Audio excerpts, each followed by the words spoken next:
السلام علیکم ډیوال لرننګ اکیډمۍ ته په خیر راغلی. راځئ نن درته د موبایل یو خوندور سیټینګ وښیم چې د خپل موبایل هوم سکرین به څنګه ښکلی کوو. په هوم سکرین باندې به دغه شانته 3D والپیپر څنګه لګوو یا په هوم سکرین باندې دغه شانته افیکټ څنګه اپلای کوو چې پکې د آیکن سیټ مکمل تر باندې دا شان چینج شي. ګوره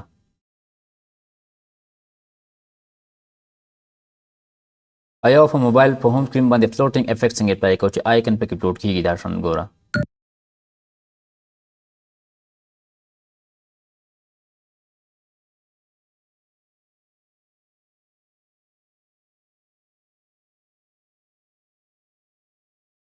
دا شان پکې آیکن فلوټ کیږي. ګوره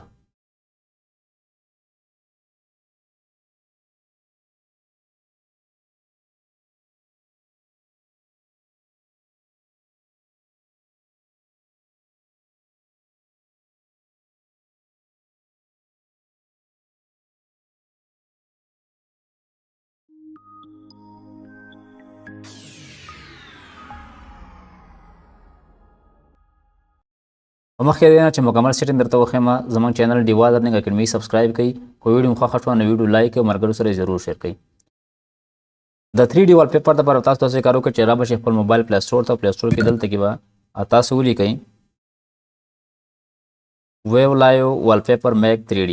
دغه یو اپ دی، دا به تاسو ډاونلوډ کړئ، په خپل موبایل کې به انسټال کړئ. دلته به تاسو ته 1000 پری ان پیډ 3D والپیپر میلاو شي. بهترین والپیپر به تاسو ته میلاویږي.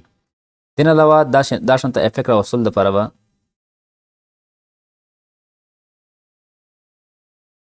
داسې کار وکړئ چې پلی سټور ته به راشئ. پلی سټور کې به دلته کې ولیکئ الفا هایبریډ لانچر. دغه یو اپ دی، دا به تاسو ډاونلوډ کړئ، په خپل موبایل کې به انسټال کړئ، نو ستاسو موبایل باندې به دغه شانته افیکټ راشي. او د فلوټینګ آیکن دپاره به تاسو داسې کار وکړئ چې پلی سټور کې به تاسو ولیکئ دلته رولینګ افیکټ رولینګ آیکنز اف ان فوټو. دغه یو اپ دی، دا به تاسو ډاونلوډ کړئ. ګوره دغه یو اپ به ډاونلوډ کړئ او په خپل موبایل کې به انسټال کړئ، نو ستاسو موبایل باندې به دغه شانته فلوټینګ افیکټ اپلای شي. ګوره